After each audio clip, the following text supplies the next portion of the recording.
Magandang araw po sa inyong lahat. Lalong-lalo na po sa aking mga giliw na tagapakinig at taga-suporta sa aking YouTube channel. Nagkita-kita po tayo muli.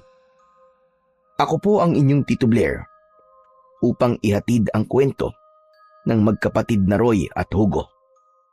Magkapatid na susubukin ng panahon, sakit at hirap.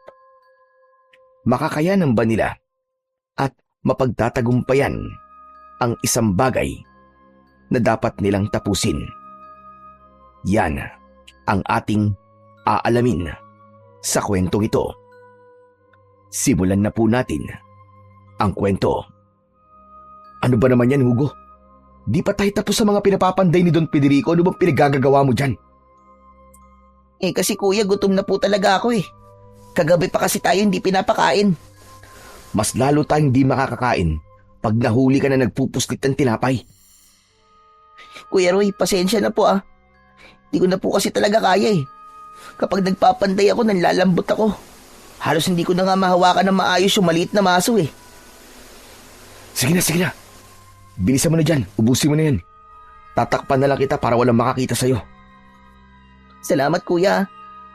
Ikaw kuya, gusto mo ba? Hindi na. Ubusin mo na yan, Hugo. Ayos lang ako.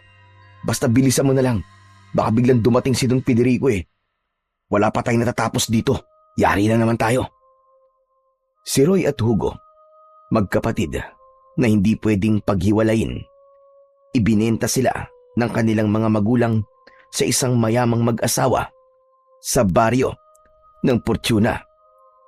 Nag-eedad si Roy ng 13 habang ang nakababatang kapatid naman niya ay 3 taon pa lamang ng mga panahon na yon. Dahil sa hirap ng buhay, napagpasyahan ng mga magulang nila na ibenta sila. Maagang namulat si Roy sa realidad. Kaya nang mapunta sila sa mayamang pamilya, ay natutunan niya na magtrabaho ng mabibigat, habang ang kapatid niya naman na bunso ay kailangan pang maggatas ng mga panahon na yon. Madalas ay hindi binibigay ang tamang bayad sa kanila sa tuwing araw ng kanilang sahod, dahil madalas na sinasabi ng mag-asawa ay tama lang na hindi sila bigyan ng malaking sahod dahil malaking halaga ang ibinayad nila sa mga magulang ng mga bata. Hanggang sa lumipas ang 8 taon, si Roy ay dinala na sa Pandayan. Doon siya ipinwesto ni Don Federico dahil sa angking lakas ni Roy pagdating sa pagbubuhat at pagmamaso, habang si Hugo naman ay doon na rin inilagay dahil hindi papayag si Roy na magkaiba sila ng trabahong gagawin. Alam kasi niya kung gaano kalupit ang iba nilang katrabaho, kaya mas gugustuhin na lamang niya na kasama ang kanyang kapatid sa pagpapanday. Bilisan mo na. Tapusin mo na yung kinakain mo, Hugo. Madami pa tayong tatapusin. Kuya, tapos na po. Wala ka bang iniwang bakas? Baka biglang hanapin ni Don Federico yung tinapay na kinain mo at may makita siyang bagay na makapagtuturo sa atin. Huwag ka mag-alala kuya. Yung supot ng tinapay, nilagay ko sa hindi nakikita. Siguraduhin mo ha, dahil ayoko na kapag nahuli ka, lalatiguin ka ni Don Federico. Basta wag mo nang uulitin sa susunod yun ha. Malilintikan talaga tayo kapag nalaman niya na tayo ang kumuha ng tinapay. Kung bakit naman kasi napakadamot niyang Don Federico na yan eh. Huwag ka na nga magsalita ng ganyan. Nandito tayo sa Pandayan. Kapag may nakarinig sa'yo, yari talaga tayo. Kasi kuya, sa ilang taong pagtatrabaho mo dito, sigurado naman na nakabayad na tayo sa perang ginastos nila nung binili nila tayo. Sobra-sobra pa nga eh. Wala tayong magagawa, Hugo. Ganito talaga ang kapalaran natin. Pinagkaitan ng pagmamahal, pati ng karapatan. Sige na, magtrabaho na tayo. Malay mo, di ba mamaya, baka bigyan tayo ng makakain ni Don Federico at Senyora Binasya. Sana nga kuya. Ang hirap kasi ng ganito. Wala na nga tayong sapat na tulog. Wala pa tayong sapat na nakakain. Hinimas na lamang ni Roy ang ulo ng kanyang nakababatang kapatid. Dahil tama ito, wala silang nagiging sapat na tulog. Dahil kung minsan, natatapos na sila ng madaling araw sa pagpapanday. At kadalasan ay 2 oras o 1 oras lamang ang nagiging tulog nila. Dahil maaga silang pinapatayo ng mga tauhan ni Don Federico. Kahit ganun pa man, hindi sila nagrereklamo ng harapan sa kanilang malupit na amo. Dahil alam niya na kapag nagreklamo sila, ay parurusahan sila ng mga ito. At minsan na ring nangyaring nahihimatay si Hugo sa sobrang pagod at kulang sa tulog. Ngunit kahit kaunti, ay hindi sila binibigyan ng aruga ng kanilang mga amo.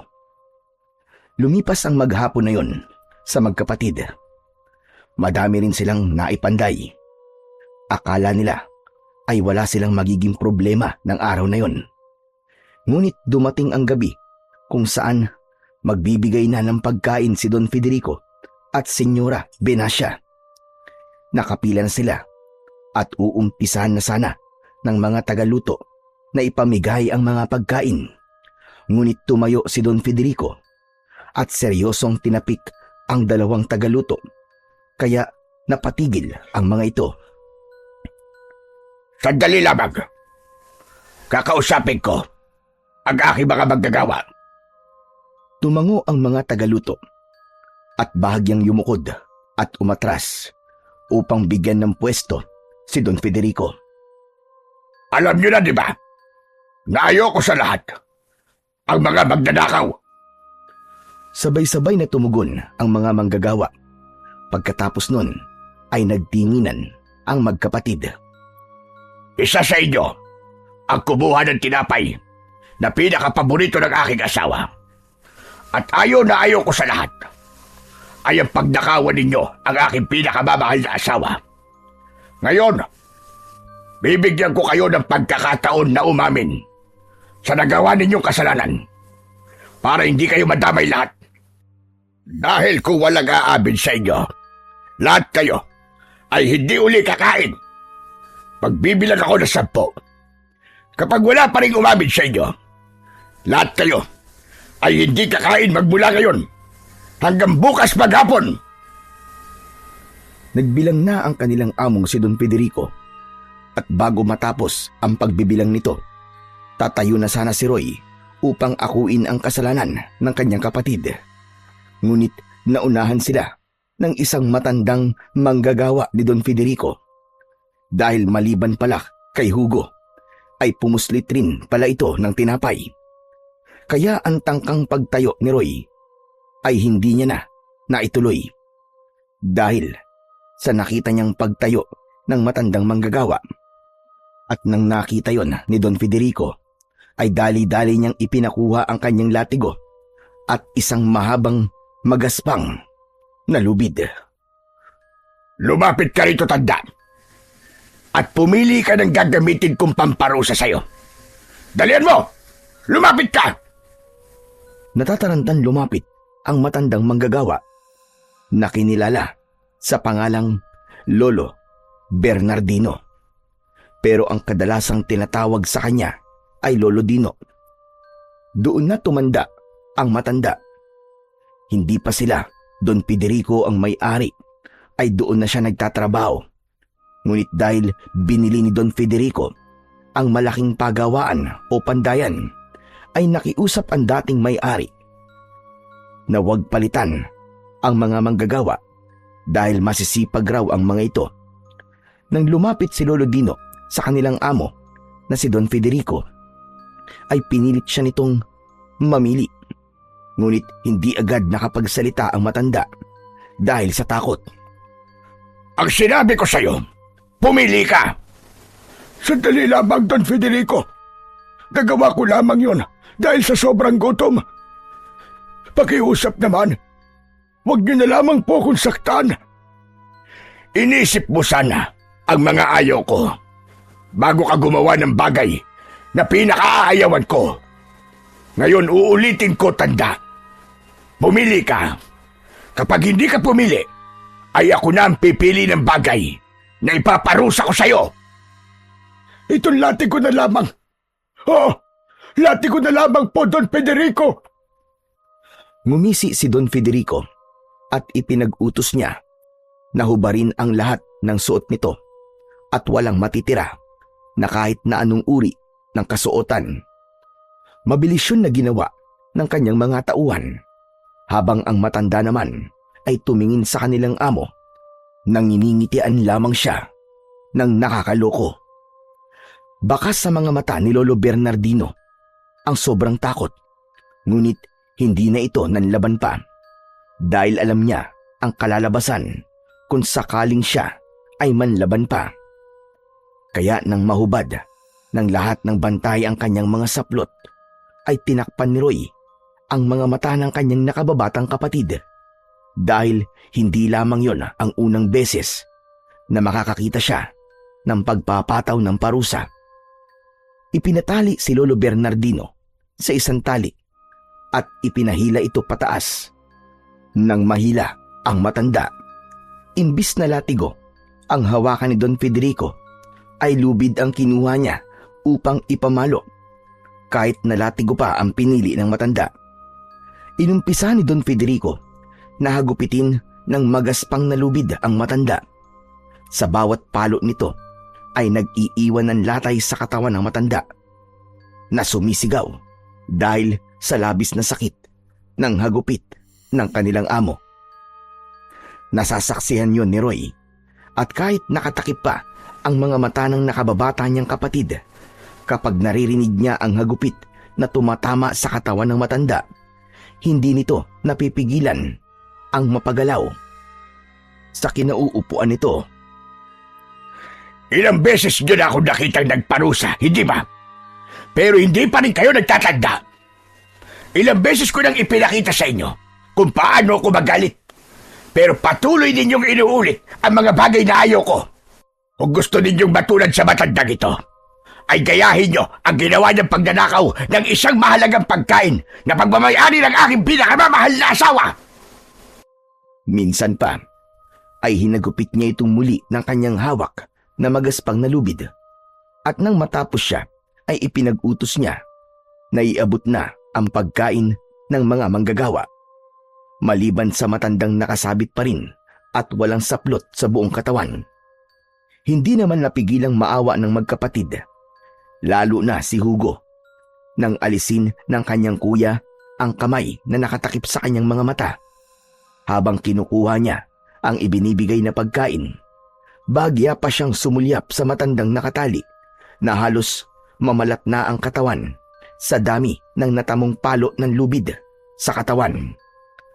Binalot ito ng napakaraming dugo sa katawan at nang makuha na niya ang pagkain, agad na siyang tumabi sa kanyang kuya at napansin naman ni Roy ang mga namumuong luha sa mata ng kanyang kapatid. Ano nangyayari sa'yo, Hugo? Wala po, kuya. Napagtanto ko lang po. Kung palang ikaw ang naunang tumayo kay Lolo Dino, baka ikaw ang nasa kalagayan niya ngayon. Tumigil ka na sa pag-iyak mo. Di naman na may babalik yun eh. Sana maging aral sa'yo ang nangyari kay Lolo Dino. Huwag mo nang uulitin yun kahit kailan ha. Nakita mo naman kung ano nangyari sa kanya, di ba? Opo, kuya. Hindi ko na po uulitin. Naaawa lang po kay Lolo Dino. Ang tandaan na po niya. Para maparusahan po ng ganun. Wala na tayong magagawa pa ron, Hugo. Dahil yun ang patakaran dito. Kuya, bakit parang di ka naaawa sa sinapit ni Lolo Dino? Naaawa ako, Hugo. Pero kahit naman na ganun, ano ba magagawa natin? Kaya ba natin pigilan yon? Sige na, kumain ka na lang dyan para makatulog na tayo. Bilisan natin dahil maaga pa ang gising natin. Opo, kuya. Kumain na nga ang magkapatid. Hindi naman napansin ni Roy ang binulsang kamote ng kanyang kapatid. Bala kasing ibigay ni Hugo sa matanda ang kamoteng kanyang ibinulsa. Kaya nang matapos sila, ay sabay-sabay nilang ibinalik ang mga plato na kanilang ginamit sa mga tagaluto. Doon ay ibinaba na ng mga tagabantay ang matanda at dinala yon kung saan ito natutulog. Ngunit hindi pa rin nila isinuot ang mga saplot nito. Kung saan natutulog ang matanda ay dun din ang magkapatid. Bawat isang maliit na silid kasi ay 3 ang mga natutulog. Kaya nang pumasok na ang magkapatid sa silid, ay agad nilapitan ni Hugo ang matanda. Agad naman na isinara ni Roy ang pintuan ng kanilang tulugan. Lolo Dino? Lolo Dino, kumusta po kayo? Napakasakit nang natamo kong sugat, Roy. Bakit hindi pa po nila sinuot yung mga damit nyo? Hindi ko alam. Pero napakasakit talaga. Pakiramdam ko binalatan ako ng buhay. Nagtingin ng damit ang binata na nasa kanyang lagayan. Kinuha niya doon ang isang mahabang pang-ibaba at isang maluwag na itim na pang-itaas. Pinagtulungan ng magkapatid na suotan ng damit ang matanda. Pagkatapos nun, inilabas ni Hugo ang itinago niyang 2 kamote at isang supot ng tubig na kinuha niya sa poso kung saan sila umiinom ng tubig. Hugo, saan galing yan? Sa pagkain ko po to kanina, kuya.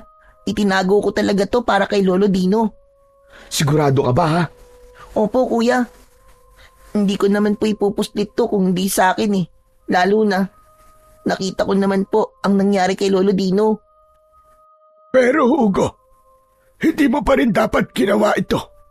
Dahil kapag nalaman ni Don Federico ang ginawa mong pagtulong sa akin, siguradong madadamay ka. Naawa lang naman po ko sa inyo, Lolo Dino eh. Kahit hindi ko po nakikita yung ginagawa sa inyo kanina, Don Federico, bawat sigaw niyo po, pakiramdam ko po, nararamdaman ko po yung sakit na nararamdaman niyo. Pero Lo, totoo po ba na pumuslit po kayo ng tinapay? Oo, ginawa ko nga yun. At sinadyang ubusin ang tinapay ni Senyora Binacia para hindi malaman ang ginawang pagpuslit ni Hugo ng tinapay. Teka, alam niyo po ang ginawa ng kapatid ko? Oo, Roy. Nakita ko siyang nanggaling sa kusina. At nang tignan ko ang kusina, doon ko napagtanto ang ginawa ng kapatid mo. Kaya kinuha ko ng lahat. Dahil napaparusahan din naman. Bakit hindi na lamang sulitin? At saka ng panahon na yon, gutom na talaga ako. Tulad yun itong nakaraang gabi, ay hindi rin ako binigyan ng pagkain. Kung ganun po, na alam niyo naman po ang ginawa ng kapatid ko, bakit hindi niyo po siya itinuro? Bakit inunahan niyo po akong tumayo? Dahil napakabata pa niya para maramdaman ang pagiging malupit ni Don Federico. Lolo Dino, patawad po sa kasalanan ko ha. Hindi ko naman po alam na mangyayari po sa inyo yan. Pasensya na po. Dahil sa akin, pinagmalapitan pa po kayo ni Don Federico. Wala sa akin yun, Hugo. Alam ko rin naman kasi ang pakiramdam ng magutom at nagtatrabaho na parang walang lakas sa katawan. Alam ko ang pakiramdam na yon, pero hindi ibig sabihin nun ay kinukonsinti na kita. Sa susunod, huwag mo na lamang uulitin ang bagay na yon. Salamat po talaga, Lolo Dino. At pasensya na din po dahil po sa nangyari. Kayo pa po tuloy yung nakaramdam ng ganyang kasakit na bagay. Pangako po, Lolo Dino, hindi ko na po uulitin yun. Para wala na pong madamay na ibang tao. Tama yan, Hugo. Huwag kang mag-alala, wala sa akin to. Matanda na rin naman ako. Kahit na mamatay pa ako kanina, ay wala akong pagsisisiyan. Dahil alam kong ginawa ko ang tama. Salamat pala dito sa kamote, Hugo. Napakabuti mong bata. Ipagpatuloy niyo lang ng kuya mo ang pagiging mabuting tao. Pagdating ng araw, pagpapalain kayo at makakaalis rin kayo sa impyernong lugar na ito. Kinain ng matanda ang kamoting binigay ni Hugo Matapos nun ay uminom siya ng tubig na galing din sa bata at inayos na ng binata ang kanilang higaan. Pinwesto nila ang matanda ng maayos at nauna nang natulog, habang ang magkapatid naman ay nagdasal bago matulog. Niyakap ni Roy ang kanyang kapatid bago pa man sila tuluyang matulog. Nang lumipas ang gabing yon, nagising sila na wala na sa tabi nila ang matanda. Kaya dali-dali na silang tumayo para makapag-umpisa na sa pagpapanday. Doon na lamang nila nadatnan ang matanda na pati pala sa pwesto nila ay ipinasama na din ang matanda. Lolo Dino, bakit po kayo nandito? Dito na rin kasi ako. Pinagpanday ni Don Federico. Pero pababang antas po ito ng pandayan. Kasama to sa parusa. Pero ayos lamang. Wala naman sa akin yun. Dahil mas sanay ako dito. Mas sanay ako sa mano-manong pagpapanday. Pero ganito na lang po. Magpapanday kayo, pero di nyo po bubuhatin yung mga mabibigat po na bagay. Ako na pong bahala doon. Hindi na kailangan. Huwag mo akong maliitin, Roy. Nakikita mo lamang ako na ganito. Maputi na ang buhok at kulubot na ang balat. Pero malakas pa din ako sa inaakala mo. Pero Lolo Dino, hindi na po ba masakit ang katawan nyo? Ayos lang ako. Kaya sige na, mag-umpisa na tayo para marami tayong matapos. Siguradong mamayang gabi pa ang kain natin. Mas maganda na may gagawin tayo para hindi na lamang natin mapansin ng oras. Sige po, Lolo Dino. O siya, sige. Mag-uumpisa na din ako, Lolo Dino. Ninitian na lamang sila ng matanda. Pagkatapos nun, ay pumuesto na ang magkapatid. Ngunit habang nagpapanday sila, bagyang pinagmamasdan ni Roy ang matanda at masasabi niyang sanay na talaga ito sa kanyang trabaho. Maya-maya pa ay naghubad ng pang-itaas si Lolo Bernardino. Doon ay nanlaki ang mga mata nito dahil nakita niya ang kagabing halos mabalatan na balat nito dahil sa natamong hirap sa kanilang amo. Ngunit ngayon, mukhang bakas na lamang ng hagupit ang naroroon. Napansin naman ni Lolo Bernardino ang mukha ni Roy na parabang nabigla. Kaya naman, kinausap siya nito. Kung nagtataka ka, dahil sa balat ko, ay ganito talaga ako. Mabilis na gumaling ang mga natatamo kong sugat.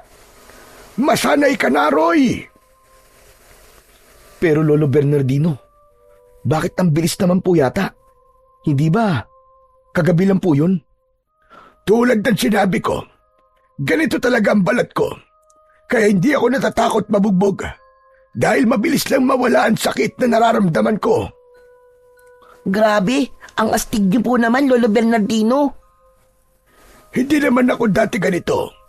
Pero dahil sa suot kong kwintas, na nakuha ng mga ninuno ko noon sa Bulalakaw, at naman ako sa aking ama, doon nag-umpisa na maging ganito ang pagkatao ko.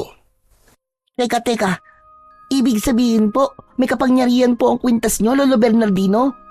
Siguro, kasi mula nang mapunta sa akin ito, ay ganito na lamang ang nangyayari sa akin.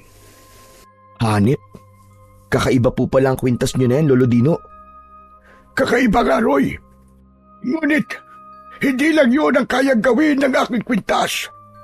Ang sabi sa akin ng aking ama, kapag daw ang kwintas ko ay nasa taong tinadhanang hawakan nito, ay magkakaroon siya ng kakayahan na magamit ng kapangyarihan na nakatago sa kwintas na ito.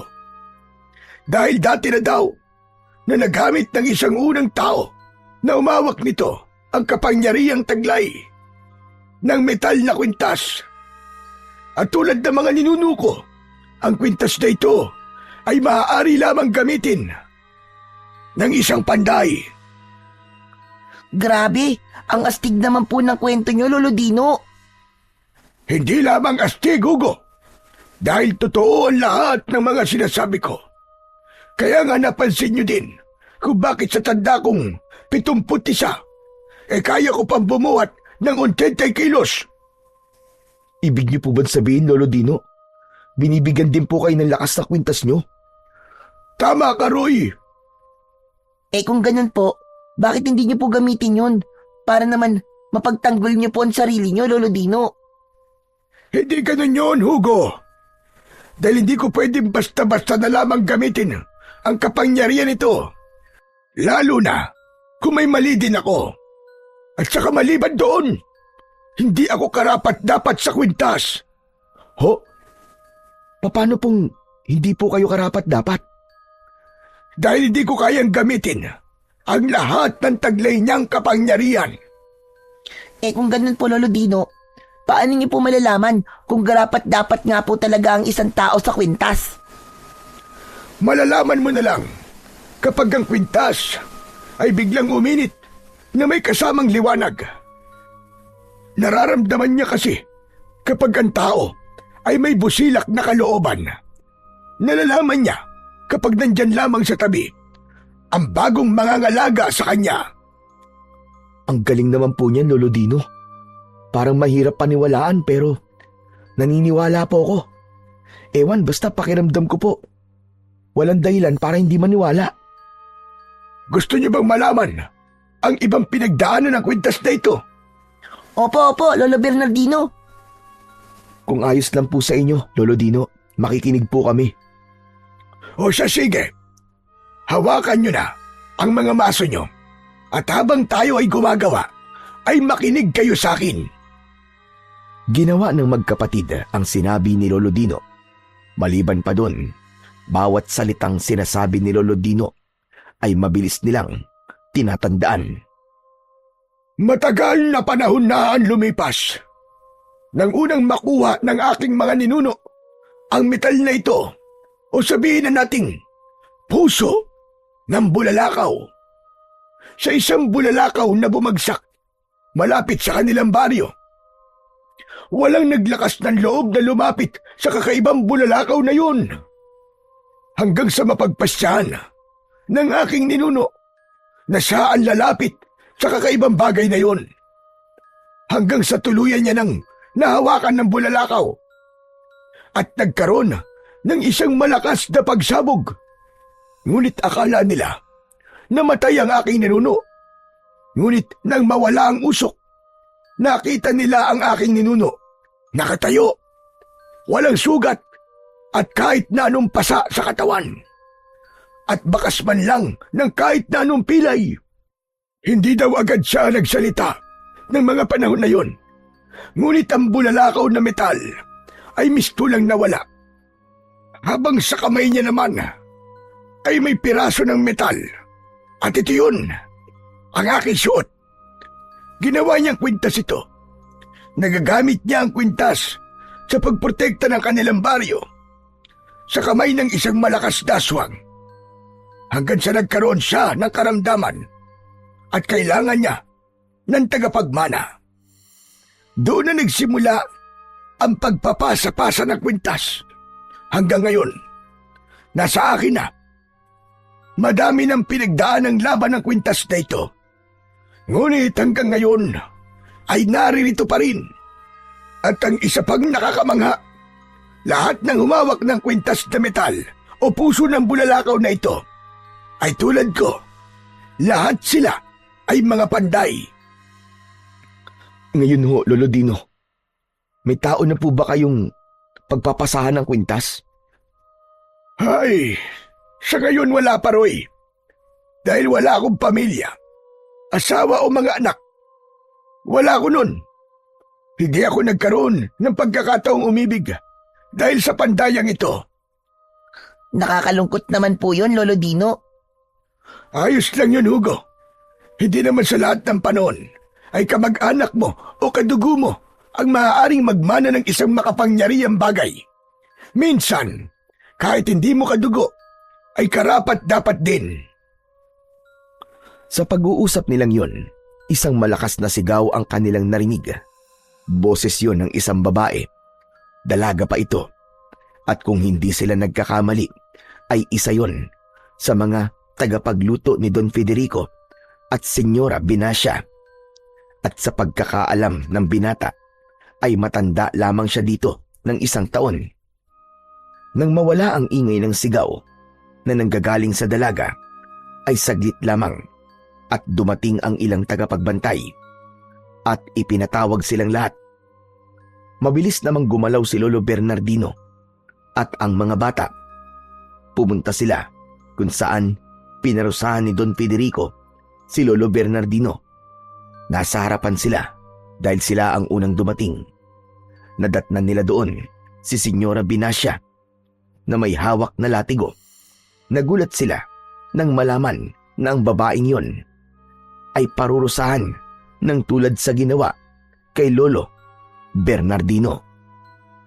Makinig kayong mabuti, mga hampas lupa kayo.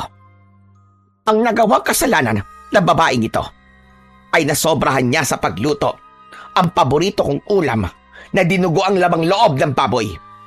At ang masaklap pa ay masyado niyang nanipisan ang pagkakahiwa ng bituka. Kaya ngayon, ako naman ang magpapataw ng parusa. Hubaran niyo siya! Lahat ng suot niya! Alisin niyo! Teka. Sandali lang naman po, senyora. Baka pwedeng ibawas niyo na lang po sa akin sahod ang mga nasayang po na ulam. Pangako po, kapag nagluto po ako uli, yung gusto niyo na po na pagkakaluto ang gagawin ko. Huli na, Narcisa. Nawalan na ako ng gana para kumain. Kaya ngayon, ipaparamdam ko na lang sa iyo ang pagkadismaya na ginawa mo sa akin. Hubaran siya ngayon na at itali ang 2 kamay at hilain pa itaas. Huhubarin na sana ng mga bantay ang suot na saplot ng dalaga, ngunit hindi kayang makita yon ng binatang si Roy at agad siyang tumayo. Ngunit nakita yon ni Lolo Bernardino. Anong gagawin mo, Roy? Hindi ko po kaya masaksiyan to, Lolo Dino. Pero hindi mo dapat pakialaman ang bagay na yan. Dahil kung pakikialaman mo sila, siguradong pati ikaw ay mapaparusahan. Pero Lolo Dino, hindi po ito katulad ng nangyari sa inyo kahapon. Babae po siya. Dangal niya po ang mawawala. At dahil doon, nakuha ni Roy ang atensyon ng lahat. At ganoon na din ang nakaupong si Don Federico at ang malditang si Senyora Binacia. Bakit ka tumayo, Roy? Anong ibig sabihin mo sa pagtayo mo na yan? Senyora, ayon po sa batas na ipinatutupad niyo po sa buong gawaan, pwedeng akuin ng kung sino man ang isang parusa. Kaya senyora, inaako ko po ang parusa ng dalagang yan. Aba, gusto mo bang magpakabayani, ha, Roy? Oo, ginawa ng batas yon ni Federico. Pero hindi ako. Kaya kung sino ang papatawag ko ng parusa, ay siya lamang ang parurusahan ko. Don Federico, hindi po ako nagpapakabayani. Senyora, babae po ang gusto niyong hubaran sa harap po ng maraming tao. Abat, bakit parang mas marunong ka pa sa akin? Hindi naman po sa ganon, senyora. Sinasabi ko lang po sa inyo na babae po ang uhubaran nyo. At puro lalaki po kami dito. Hindi niyo po ba pinapahalagaan ang dangal niyong mga babae? Wala akong pakialam sa sinasabi mong dangal-dangal na yan. Kapag sinabi ko, ay sinabi ko. Sa bagay, mukha ka naman kasing lalaki kaya wala kang paki sa dangal niyong mga babae. Anong sinabi mo? Wala po akong sinabi. Kunwari ho, kayo po nasa kalagayan ng babaeng yan. Magugustuhan niyo po bang hubaran kayo sa harap po ng maraming tao, ha, senyora? Hindi. Pero hindi naman ako mapupunta sa kalagayan niya. Dahil mga hampas lupa kayo. At ako naman ay mayaman. Saksakan ng yaman. Opo, tama kayo. Sabihin na po nating saksakan kayo ng yaman, senyora. Pero gusto ko lamang pong sabihin sa inyo na napakababa po ng dahilan nyo para magparusa. Kung nasobrahan man po sa luto, ayos lang. Dahil makakakain pa rin naman kayo eh. Pero kung kulang sa luto, hindi ba't nakakadiri yun? Mas gusto ko nga ang... Tama na yan, Binasya. Tama ang binatang yan. Masyadong mababa ang dahilan mo para magparusa ng ganyan. Kung nasobrahan lang naman pala maaaring paluhurin mo na lamang siya sa bigas at huwag mo nang hubaran. Dahil ang pag-uubad na parusa ay para lamang sa mga sumusuway sa aking utos. Tinignan ng masama ni Senyora Binasya ang binata at padabog na umalis. Tinapunan naman ng isang seryosong tingin ni Don Federico ang binata at dahil sa ginawa ni Roy ay hindi na naparusahan ang dalaga. Sige na, bumalik na kayo sa mga kanya-kanya niyong mga trabaho. Nagmamadaling tumayo ang dalaga at patakbong pumunta sa kinaroroonan ng binatang si Roy. Doon ay niyakap ng dalaga ang binata. Salamat, Roy, ah. Tama, di ba? Roy ang pangalan mo. Oo. Ako si Roy. Nasaktan ka ba? Hindi naman. Ayos lang ako. Maraming salamat talaga sa ginawa mo. Dahil sa'yo, hindi na ako pinarusahan. Huwag kang mag-alala, Roy. Tatalawin ko tong isang utang na loob sa'yo. Naku, wala yun. Ginawa ko lang naman kung anong tama eh. Ay, si Kuya. Ginawa lang daw niya kung anong tama. Tumahimik ka nga dyan. Pagpasensyahan mo na ang kapatid ko ah. Ganyan lang talaga yan. Makulit yan eh. Naku, wala yun. Sige, Roy. Mauna na ako. Babalik na ako sa kusina nila, Senyora. Maraming salamat ulit, ha. Walang anuman, Narcisa. Mag-iingat ka na lang uli sa susunod para magawa mo na ng maayos ang gustong luto ni Senyora. Nakangiting humarap ang binatang si Roy kay Lolo Bernardino at sa kanyang nakababatang kapatid, habang si Lolo Bernardino naman ay napakatahimik lang at napakaseryoso ng muka. Lolo Dino, ayos lang po ba kayo? Oo naman. Ayos lang naman ako. Halina kayo. Bumalik na tayo sa trabaho natin. Sigurado ba kayo, Lo? Oo naman. Ayos lang ako. Ikaw ba, Kuya? Ayos ka lang ba? Aba, oo naman. Ayos na ayos lang ako. Sigurado yan na ayos ka lang. Niyakap siya ng isang Ate Narcisa eh. Kita mo ba, Lo? Ngiting tagumpay si Kuya, di ba? Sira ulo. Tumahimik ka na nga dyan. Ang daldal mo. Nos, itatanggi mo pa eh. Di ba nga, Kuya, sabi mo nun, mula pa nung bata ka, nang makita mo si Ate Narcisa dito, kasama ang nanay niya eh, nagkagusto ka na sa kanya? Tumahimik ka na nga dyan, Hugo. Hatawin ko ng maso yung bibig mo eh. Napakaingay mo. Baka mamaya may makarinig sa'yo, akalain. Totoo yung mga pinagsasabi mo. Pero totoo naman yun, di ba, Kuya? Ay nako. Tama na nga yan, Roy, Hugo. Para naman bago tanghalian eh. May matapos sa tayo. Hugo, tama na yan. Wala naman tayong magagawa. Binata na ang kuya mo. Natural na yan. Nauusbong sa kanya ang pag-ibig. Naglakad na silang tatlo pabalik sa kanilang pandayan. Habang naglalakad, napakamot na lamang sa ulo ang binatang si Roy. Dahil tama naman si Hugo at Lolo Bernardino. Dahil tulad ng sinabi ni Hugo, kahit noon pa man ay may gusto na talaga ang binatang si Roy sa dalaga. Ngunit dahil isa lamang siyang panday ng mag-asawang Don Federico at Senyora Binasya, ay hindi siya naglakas ng loob na pormahan ito. Kaya pagdating nila sa kanilang pwesto, ay tahimik silang tatlo sa pagbabanday hanggang sa dumating ang oras ng kanilang tanghalian. Ama ba ang nakikita ko, Kuya? Grabe, minsan lang mangyari to. Napaulamin tayo ng karne ng mag-asawa nating amo. Umayos ka na nga lamang sa pila mo, Hugo. Ang dami-dami mong napapansin. Teka, nasan pala si Lolo Dino? Oo nga no. Di ba kanina lang kasama natin siyang pumunta dito?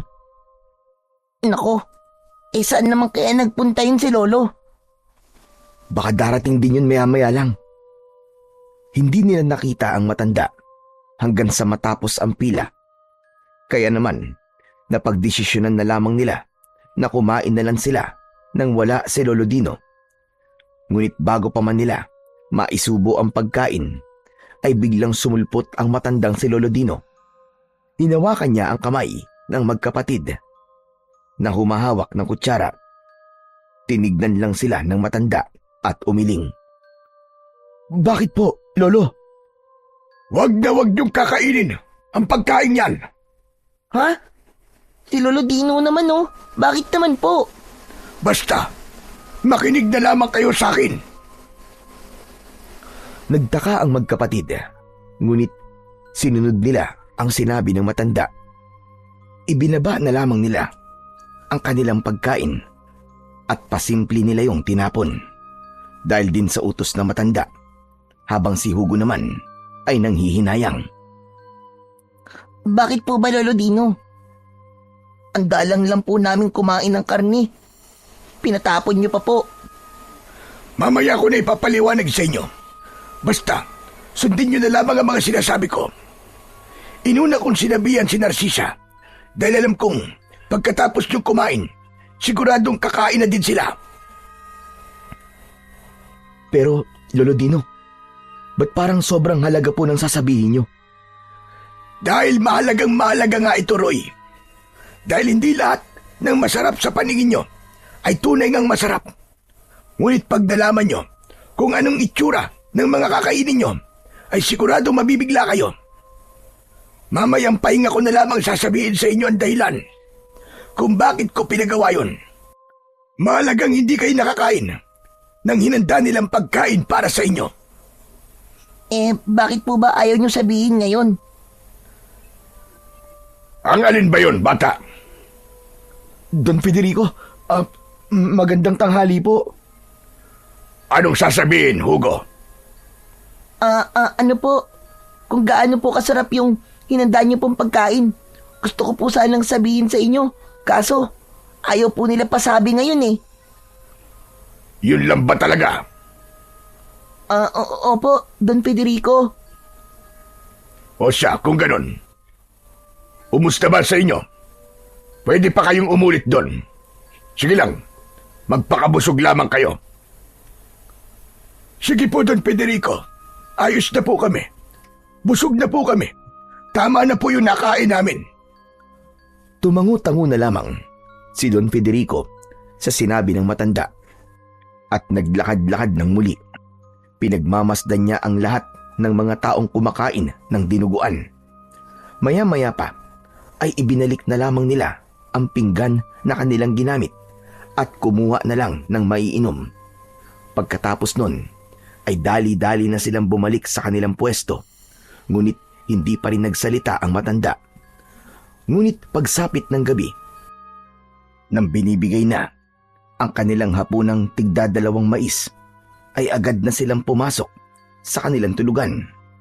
Pagdating doon, seryosong tinignan ni Lolo Bernardino ang magkapatid. Di naman maintindihan ng magkapatid kung bakit gano'n na lamang ang kinikilos ng matanda. Kung kaya't umupo na lamang sila sa harap nito. Lolo Dino? Pasensya na. Malalim lang kasi ang iniisip ko.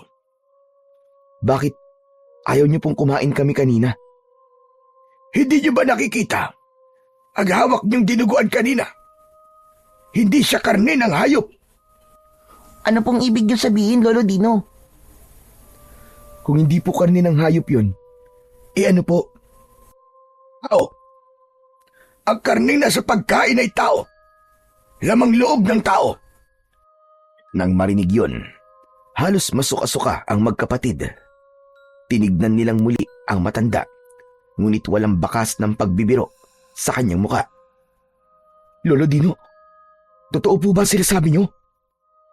Kanina, pinangihinayangan ko pa naman po. Pero, Lolo Dino, paano niyo pong nalamang tao yun?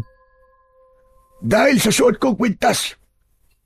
Kanina pa lang, na napadaan ako sa kusina, nakita ko na hindi baboy ang kinakatay ng mga tagaluto. Ngunit dahil may nakalagay na itim na mahika, hindi tao ang nasa kanilang paningin, kundi hayop. Hindi na lamang ako nagsalita dahil nandun si Senyora Binacia. Dahil alam kong magtataka siya kapag nalaman niyang nakikita ko ang bagay na akala nila ay naitatago nila sa lahat. Lolo Dino, teka lang po ah. Teka lang. Pwede niyo po bang sabihin sa amin ng diretso? Noon pa, alam ko nang hindi mga tao ang mga amo natin. Ngunit dahil iniiwasan ko ang gulo, hindi ko na lamang sinabi sa iba. Aswang ang mga amo natin. Isa silang uri ng aswang. Si Senyora Binacia ay isang bangkilan, habang si Don Federico naman ay hanagob. Napaka-imposible naman po na sinasabi niyo, Lolo Dino eh. Hindi naman totoo ang aswang, di ba? Panakot lang po yun sa mga bata eh. Kuya, may punto po si Lolo Dino. Tingnan niyo si Senyora Binacia.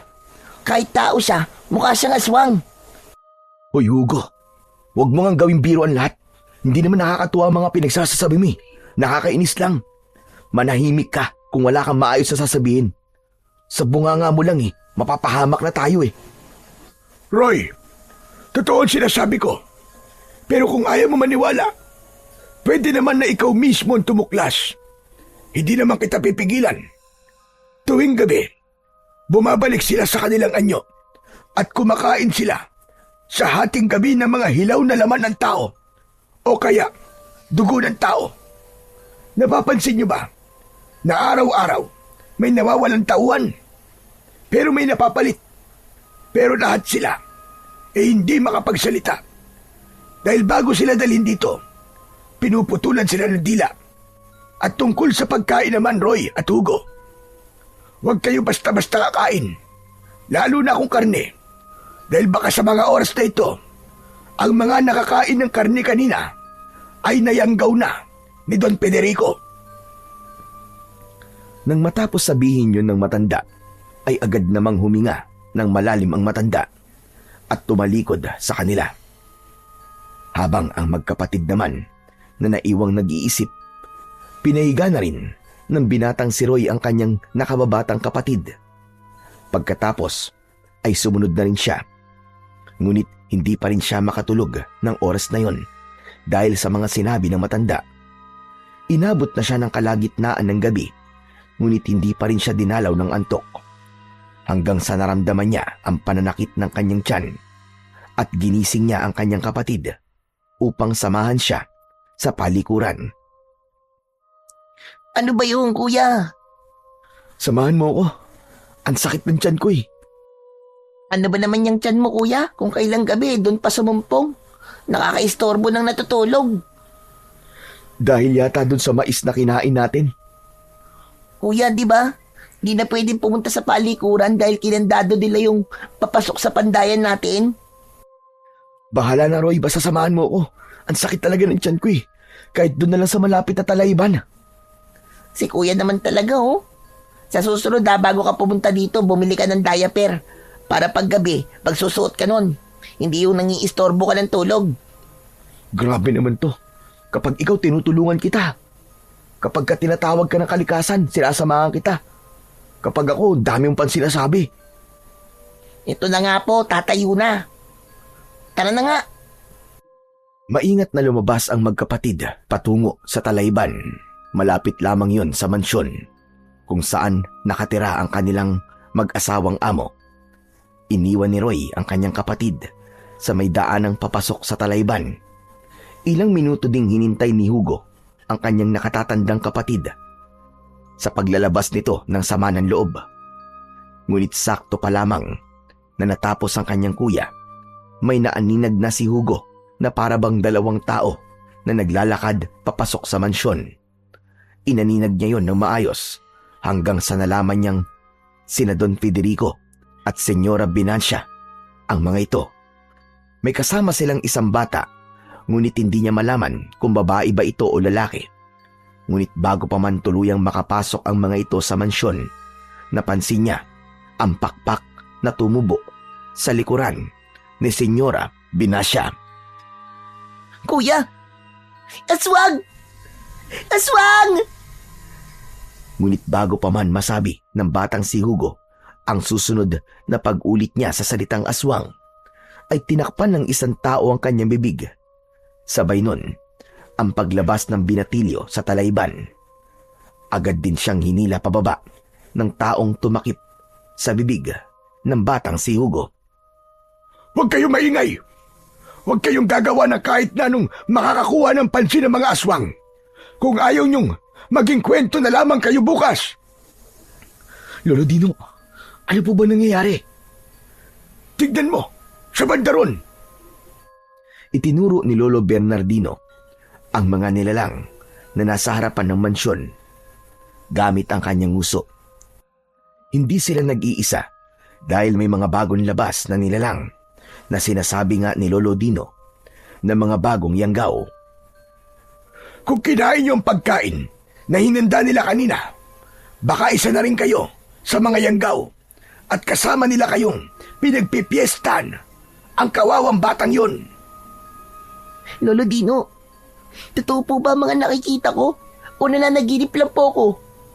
Lolo Dino, ngayon po naniniwala na po ako sa mga sinasabi niyo. Diyos ko, may nabubuhay pala talagang impakto o impakta sa mundo.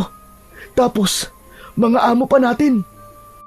Pag natapos sila sa mga ginagawa nila, dapat tayong makabalik sa tulugan dahil sigurado mag-iikot ang mga yan at lalabas ng baryo ng fortuna at maghanap ng mabibiktima. Parang ahas ang mga bagong nayanggaw, matatapang at siguradong gutom sila sa laman ng mga tao. Nang makita nila na naghiwa-hiwalay na ang mga nilalang, ay agad na silang naglakad pabalik sa kanilang tulugan. Pagdating doon, huminga ng malalim ang batang si Hugo, habang ang binata naman ay nanlalaki pa rin ang mga mata. Lolo Dino, tama ka, may aswang nga. Mga aswang nga, sila Don Federico at Senyora Binasya. Kuya, umalis na tayo dito. Ayoko na dito. Hindi ganun kadali yun, Hugo. Dahil kahit makaalis kayo rito, siguradong ipapahanap nila kayo. At kahit sabihin nyo na magpapakalayo-layo kayo, hindi rin yung pwede. Dahil hindi sila titigil hanggat hindi kayo maging isa sa kanilang mga biktima. Pero ano pong madaling paraan para po makatakas sa kanila? Kapag sila ay namatay, ngunit kung hihintayin nyo pa silang mamatay, ay mauna pa kayo sa kanila. Dahil ang mga aswang na kagaya nila, kayang mabuhay ng daan-daan na taon. Basta nakakainom sila ng sariwan dugo ng mga bata. Ibig niyo po bang sabihin, hindi sila mamamatay kung walang papatay sa kanila? Diyos ko, paano naman po natin mapapatay yun? Itsura pa lang po nila ay nakakasindak na talaga. Huwag kayong mainip, mga iyo. Paparating na rin ang oras ng bagong tagapagmana ng aking kwintas. Nang sabihin ni Lolo Dino yun, doon ay tinignan niya ang binatang si Roy at mabagal na lumingon sa nakababatang kapatid ni Roy. Teka, ano po bang tingin niyan, Lolo Dino? Wala. Huwag niyo na lamang pansinin yun. Pero gusto kong iparating sa inyo na dalawa ang pinipili ng kwintas upang magpanday sa kanya. Nararamdaman ko ang isang init ng pagpili at doon ko nalaman na dalawa ang papanday sa aking kwintas na metal o puso ng bulalakaw. Pero Lolo Dino, paano pong papanday niyan? Hindi po ba molly ang ginagamit at pinapanday? Hindi mo pa rin talaga naiintindihan, Hugo. Dahil ang kwintas na ito ay iba sa lahat. O siya, sige na. Matulog na tayo. At abangan nyo ang sinasabi kong dalawang panday na magmamay-ari ng kwintas. Iniwan na naman ng matanda ang magkapatid na nag-iisip. Lumipas ang gabing yon at sabay-sabay silang nagising. Umakto silang normal sa mata ng kanilang mga kasamang manggagawa. Ngunit habang naglalakad ang magkapatid upang dalhin ang mga katana at itak na kanilang natapos, nasalubong nila si Senyora Binacia na pulang-pula ang labi at puno ng kolorete ang muka. Hindi napigilan ng nakababatang kapatid ni Roy ang magulat at nasabi nito ang salitang impakta. Doon ay napataas ang isang kilay ni Senyora Binacia. Doon ay pinisil niya ang magkabila ang pisngi ng batang si Hugo gamit lamang ang isang kamay. Anong sabi mo? Anong sabi mo, kutong lupa ka? Sinabi mo bang impakta ko? Senyora, hindi po sinasadya ng kapatid ko yun. Nagulat lang po siya. Manahimik ka, Roy. Hindi ikaw ang gusto kong magpaliwanag. Ngayon, sabihin mo sa akin, sino ang impakta, ha? Nagpaganda ko ng gusto sa araw na ito. Tapos tatawagin mo lamang akong impakta. Senyora, nasasaktan po ako. Hindi ko naman po yun sinasadya eh. Nagulat lang po talaga ako. At bakit ka magugulat? Sa ganda kong ito, magugulat ka? At tatawagin mo pa akong impakta? Senyora, huwag naman pong ganyan. Sinabi ko manahimik ka. Mga bantay, hawakan niyo ang lalaking ito. At ikaw na kutong lupa ka. Halika rito. Patitikimin kita ng masarap na almusal. Habang hawak ng mga bantay ang binata na si Roy, ay tsaka naman hinila ni Senyora Binacia ang tenga ng batang si Hugo. Dahilan upang mabitiwan ng bata ang mga bitbit niyang itak at katana. Dinala niya ang bata sa isang malaking balde na punong-puno ng maraming tubig. Doon ay inilublob niya ng paulit-ulit ang bata. Senyora! Senyora, tama na po! Ako na lang po, wag na po ang kapatid ko, senyora! Ngunit hindi nakinig ang kanilang among si Senyora Binacia. Itinuloy lamang niya ang paglublob sa kaawa-awang bata. At dahil hindi mapigilan ni Roy ang pag-aalala sa kapatid, ay pinilit niyang makatakas sa pagkakahawak ng mga bantay habang pinapanood sila ng mga katulad nilang manggagawa. Hindi naman makapanglaban ang batang si Hugo dahil sa lakas ng puwersa ng pagkakahawak ni Senyora Binacia sa kanyang ulo at braso. Maya-maya pa, tuluyan nang nakawala si Roy sa pagkakahawak ng mga bantay at tumakbo ito upang sagipin ang kapatid na nahihirapan na sa paghinga. Lakas loob ng binata na tinulak ang senyora at napaupo ito sa mabaton lupa. Sabay yakap nito sa kapatid niyang nawalan na ng malay. Dahil sa ginawang paglublob ni Senyora Binacia. Hugo! Hugo, gumising ka! Pakiusap, kapatid ko, gumising ka! Hugo! Hindi mapigilan ang maiyak ni Roy dahil hindi niya alam ang gagawin para magkaroon ng malay ang kanyang nakababatang kapatid hanggang sa dumating si Lolo Bernardino. Anong nangyayari dito, Roy? Lo, tulungan niyo po ako. Nawalan po ng malay ang kapatid ko dahil sa matagal po na pagkakalublob sa tubig. Tumayo naman ang senyora sa pagkakaupo nito sa lupa at taas noo niyang tinignan ang umiiyak na binata. Bagay lamang yan sa kapatid mo. Kung mamatay man siya, huwag kang mag-alala. Ako nang bahala sa pagpapalibing sa kanya. Pagkatapos ng kanyang mga sinabi, ay tumalikod na ito. Habang si Roy naman ay todo ang pagtitimpi. Habang si Lolo Bernardino naman ay ginagawa ang pangunahing lunas para sa batang si Hugo. Lo, huwag niyo pong pababayaan ang kapatid ko, pakiusap po. Siya na lamang po meron ako eh. Hindi ko po alam ang mangyayari sa akin pag nawala siya, Lo. Tumigil ka nga sa pag-iyak mo, Roy. Hindi mamamatay ang kapatid mo. Mabubuhay siya. Kakayanin ito ni Hugo. Malakas na bata ang kapatid mo. Salamat po, Lolo Dino. Salamat po. habang naririnig ni Roy ang paunti-unting pag-ubo ng kanyang kapatid. Hanggang sa tuluyan na itong mailabas ang tubig na nainom dahil sa ginawa ng kanilang among babae. Mabilis namang naiyak ang batang si Hugo at niyakap ang kanyang nakatatandang kapatid. Kuya! Akala ko mamamatay na ako, kuya. Tahan na Hugo. Hindi ka mamamatay. Nandito si kuya. Pasensya ka na. Wala ka agad ako nagawa. Ayos na po, kuya. Ang mahalaga naman ligtas ako. Akala ko talaga katapusan ko na.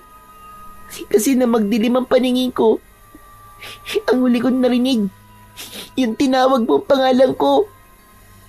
Pasalamat tayo kay Lolo Bernardino. Dumating siya sa tamang oras. Maraming salamat po, Lolo Dino, ha. Niligtas niyo na po kami ng 2 beses. Una po kagabi. Tapos ngayon. Wala yon. Pero Roy, mag-iingat kayo sa susunod. Dahil ang plano nila ay mayanggaw tayong lahat dito. Ngunit dahil hindi nila tayo nayanggaw, siguradong gagawa sila ng paraan para tayo ay pahirapan. Opo, Lo. Salamat po ulit. Sige na, Hugo. Magpahinga ka na lang. Kung di mo kayang magtrabaho.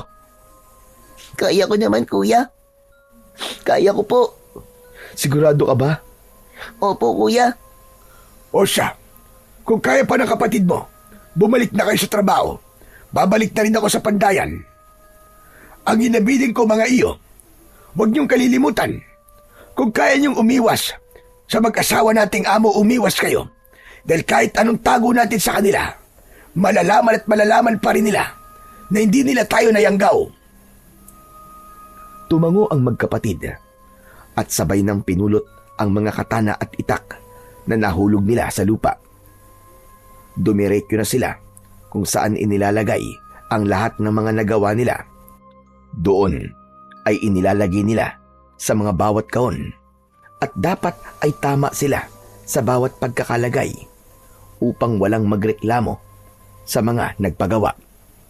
Hanggang sa unang natapos ang kanyang kapatid at bumalik siya muli sa paggawaan upang kunin pa ang ibang mga napanday. Habang si Roy naman ay matiwasay na nag-aayos hanggang sa 2 tagabantay ang kumuha sa kanya. Nakita naman yon ni Narcisa. Teka, ano ba nagawa ko? Teka, pakawalan niyo ako, ano ba? Bitiwan niyo ako, sabi! Hindi siya pinansin ng 2 bantay at patuloy lamang siyang kinakaladkad ng mga ito. Ngunit dahil sa takot ni Narcisa na baka madamay, ay nanahimik na lamang siya.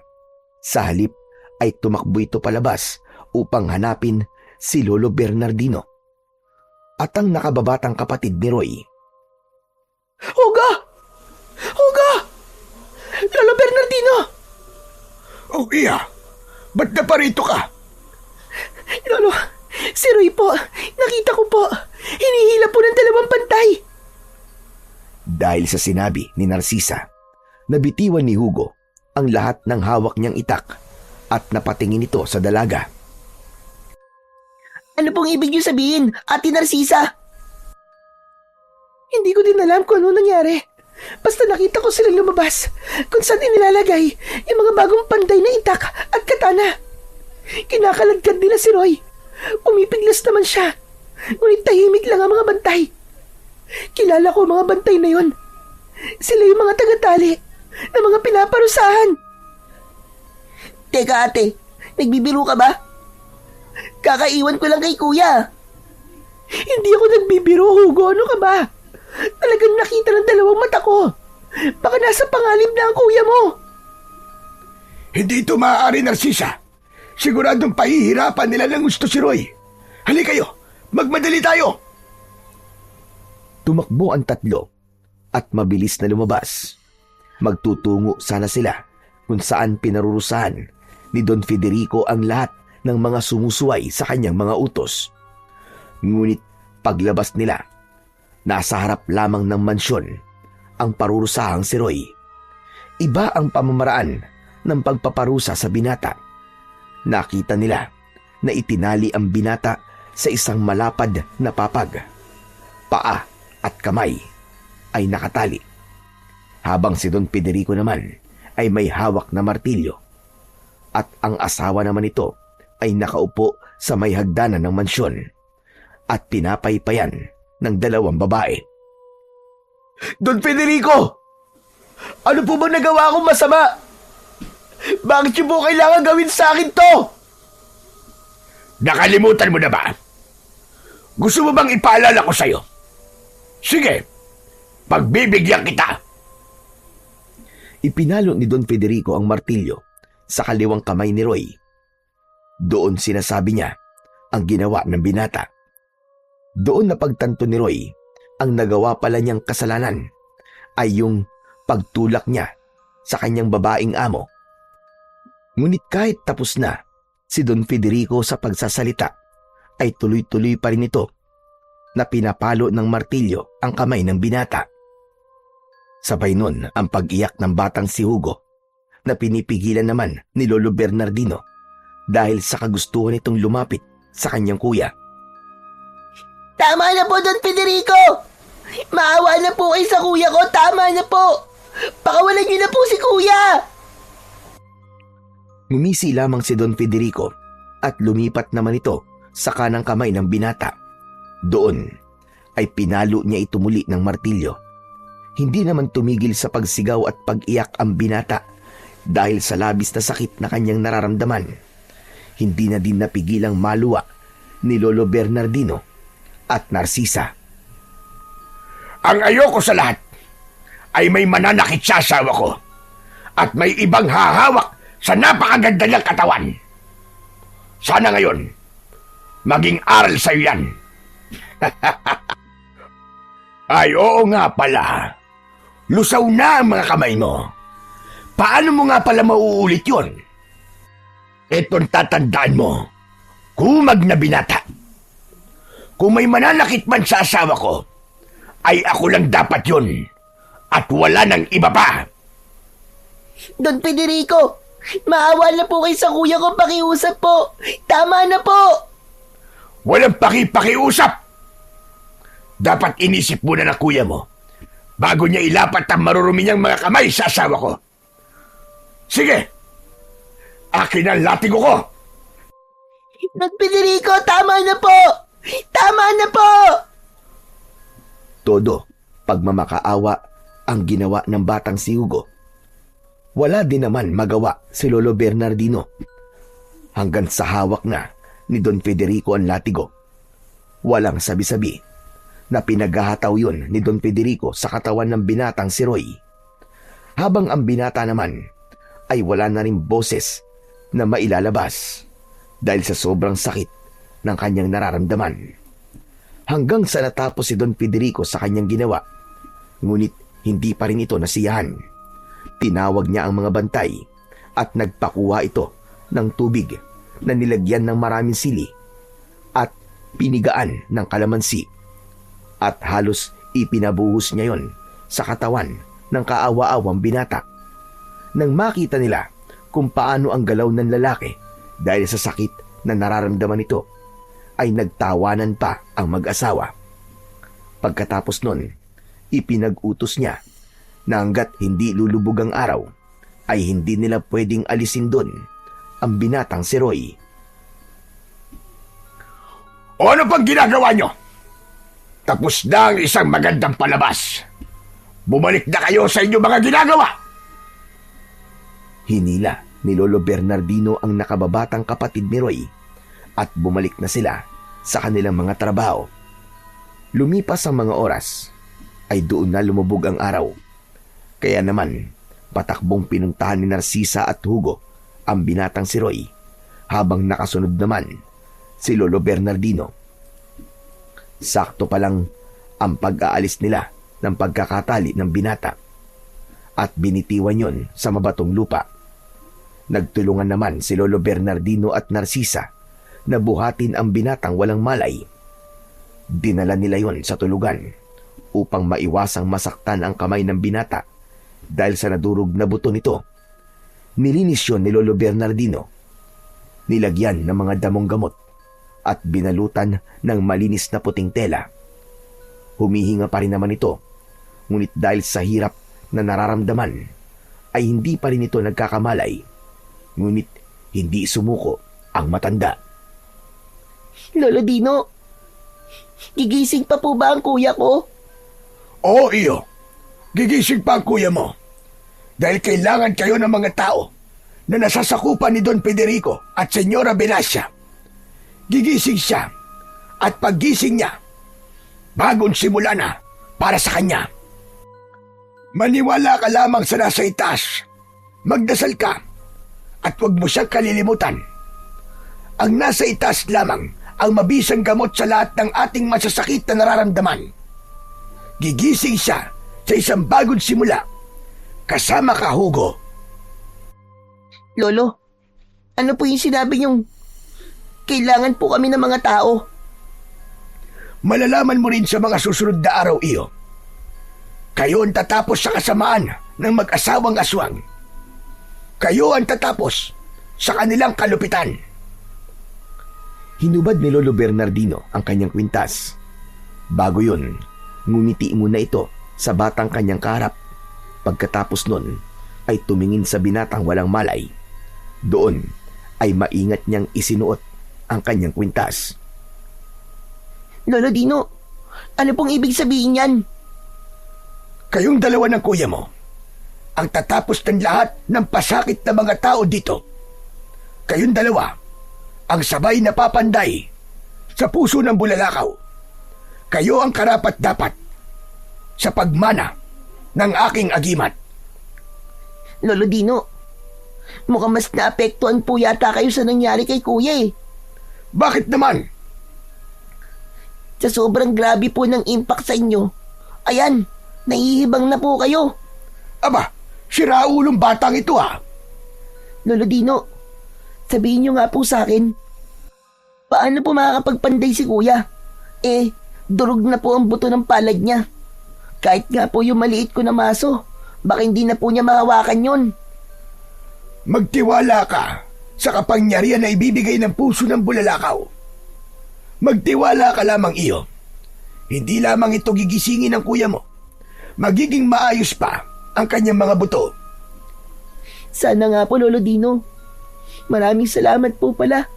Dahil kahit hindi niyo po kami kadugo, palagi niyo na lamang po kaming tinutulungan. Wala yun, Hugo. Tingin ko sa inyo ay mga tunay ko na ring apo. Kaya huwag ka na magpasalamat sa akin. Halika na at magdasal na lamang tayo at saka matulog. Lolo Dino, pwede po bang humingi ng yakap? Abay, oo naman. Walang problema. Lumapit ka rin eh. Niyakap ni Hugo ang matandang si Lolo Bernardino. Pagkatapos ng isang mahigpit na yakap, ay agad na silang lumuhod sa harap ng bintana kung saan nakikita nila ang kalangitan na punong-puno ng bituin at isang maliwanag na buwan.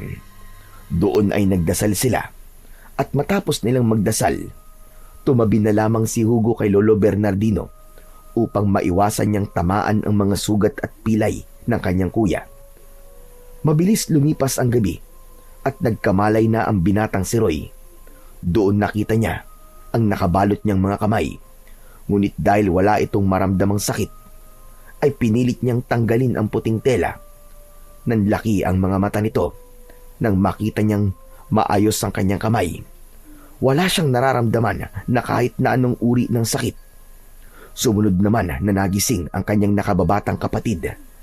Pagmulat pa lamang ng kanyang mata nang makita niya ang kamay ng kanyang kuya na maayos at nakagagalaw na, ay napasigaw ito. Dahil doon, nagising naman si Lolo Bernardino. Jesus Mariosep! Ano ba nangyayari?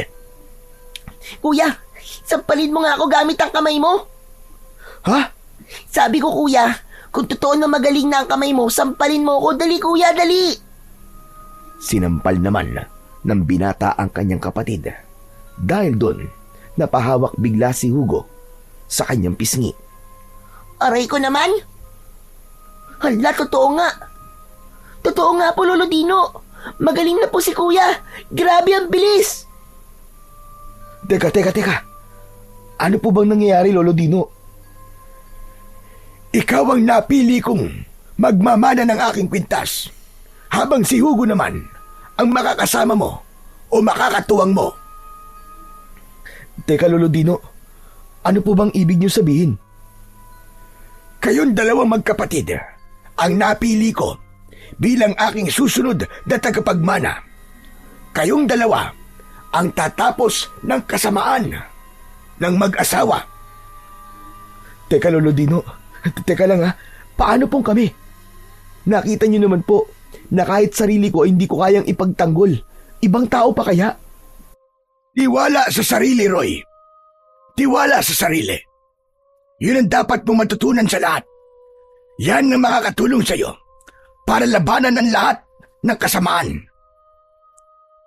Lolo Dino, bakit po kami? Nadiskubre ko na kayong magkapatid ang matagal ko nang hinahanap para sa mana. Ngunit dahil ayaw ko magtiwala kagad, hindi ko muna ipinaalam sa inyo ang totoo. Ngunit nang ipagtanggol mo si Narcisa at napigilan mo ang pagpaparusa, nag-init ang aking kwintas. At nang magsalita naman sa tabi ko ang iyong kapatid, umilaw ito. Kaya nalaman ko na talagang kayong magkapatid na panday ang siyang kailangan ng mga tao para makawala ang mga tao sa kadena ng kasamaan na itinali ng mag-asawang aswang. Tumahimik ang magkapatid at mabilis na lang na tumayo at inalis lahat ang mga tela na nakatali pa sa isa nitong kamay. Pagkaalis nun ay sabay silang tatlo na bumalik sa pandayan. Hindi naman napigilan ng mga tao na hindi tignan ang binata dahil sa pagtataka. Ang lalaking pinalo ng ilang beses ng martilyo sa kamay ay nakatayo na para bang walang nangyari. Mabilis yun na nakarating sa kanilang among lalaki. Kaya naman, dali-dali niyang sinuri si Roy. Napakakunat din pala ng mga buto mo. Grabe! Kahapon lamang, alam kong durug-durug na ang iyong mga buto. Pero ngayon, biglang naging maayos na. May sapusa ka ba? Hindi sumagot ang binata sa sinabing yun ng kanyang amo. Sa halip ay gumawa siya ng eksena sa kanyang isipan na binubugbog niya ito at pinahiga sa nagbabagang apoy. Nang matapos ang mga sinasabi ng kanyang amo, ay iniwan na rin siya nito. Ngunit alam niya sa kanyang sarili na ang ngiti na ipinakita nito ay peke. Kaya naman, agad na siyang nagtrabaho at doon na lamang niya ibinuntong ang galit na kanyang nararamdaman. Ayos ka lang ba, kuya? Oh, ayos lang ako, Hugo. Magtrabaho ka na lamang dyan, Hugo. Baka may makakita na naman sa'yo at sabihin na naman nila na wala tayong ginagawa kung hindi magdaldalan lang. Opo, kuya. Pasensya na. Lolo Dino, Ano yun, Roy? napatigil saglit si Lolo Dino dahil sa biglang pagtawag ni Roy sa kanya. Tinignan naman ni Roy si Lolo Bernardino ng seryoso. Totoo po ba na kaya ng kwintas na ito na tapusin ang kasamaan ng hayop na Federico at Venansyang yun? Oo, Roy. Lalo na kung nasa panig ka ng tama. Dahil ikaw ang nakita niyang karapat-dapat. Gagana sa iyo ang lahat ng kapangyarihan niyan. Hindi lamang ikaw.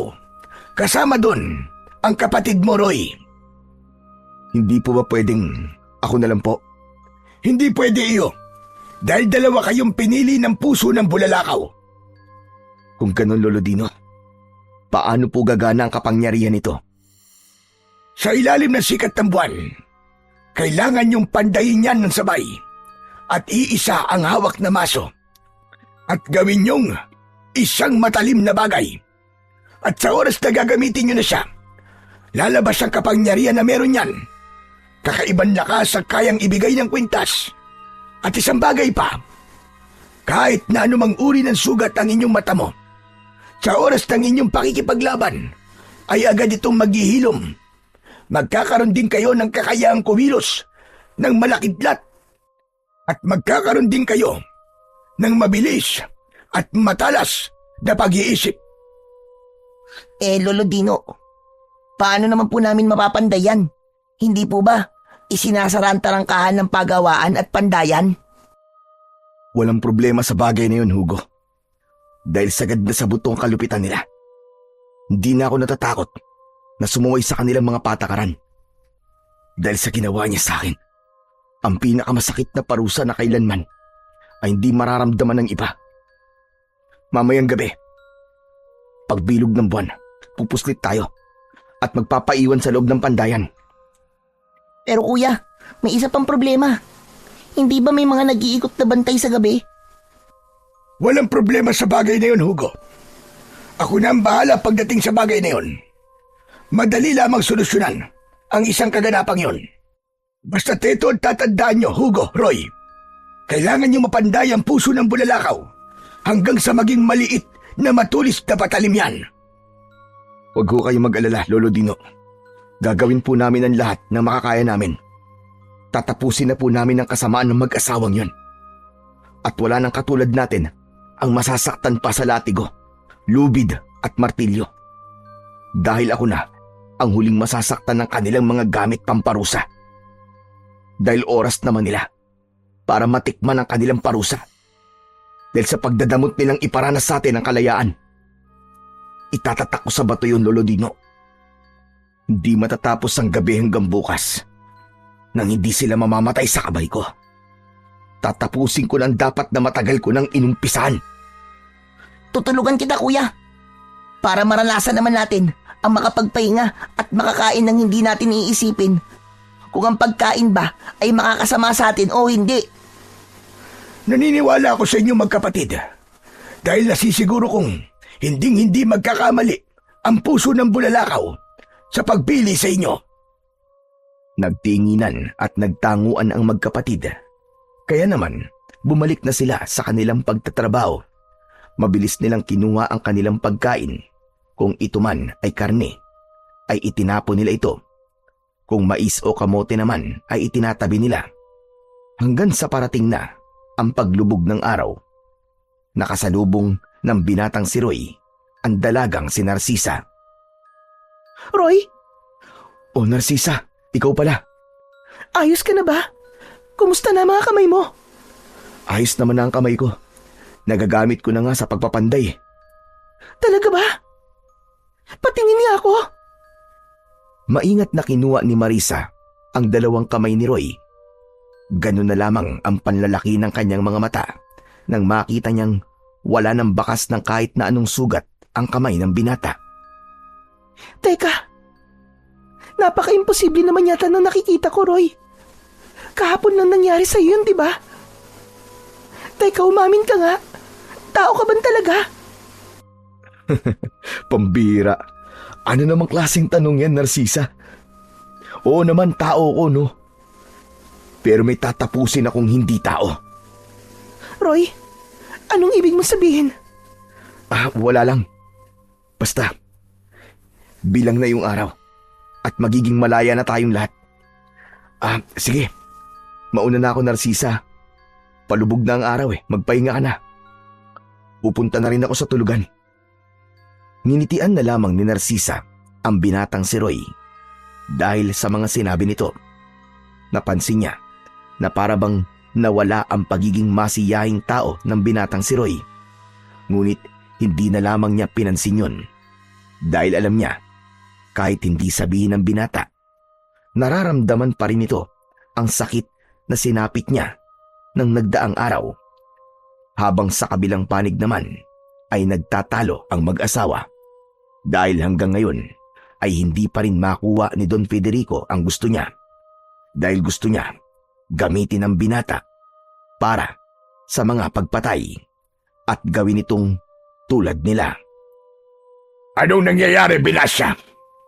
Bakit hanggang ngayon ay hindi ko pa rin makuha ang gusto ko sa binatang yon? At isa pa, ang ipinagtataka ko, paanong gano'n na lamang kabilis ang paggaling ng binatang yon? Napaka-imposible talaga ng bagay na yon. Dahil isipin mo, kahapon ko lamang ginawa yon sa kanya. Halos durug-durug na ang kaliwat kanang kamay niya. Pero bakit ngayon? Maayos na siyang nakakahawak ng mga ginagamit niya sa pagpapanday. Paano nangyari yun? Teka lang naman, Federico. Para namang sinisisi mo pa ako sa kapalpakan mong ginawa. Kung hinayaan mo na sanang bugbugin yung tagaluto, mas mapapadali tayo. Dahil gagawin natin siya bangkilan. Ilang beses ko bang sasabihin sa'yo, Binasya? Kapag sinabi ko ay sinabi ko. Ayoko nang papalitan mo ang mga kagustuhan ko. Naiintindihan mo ba? Oo na, sige na, tama ka na. Ay nako, hindi ko maalam.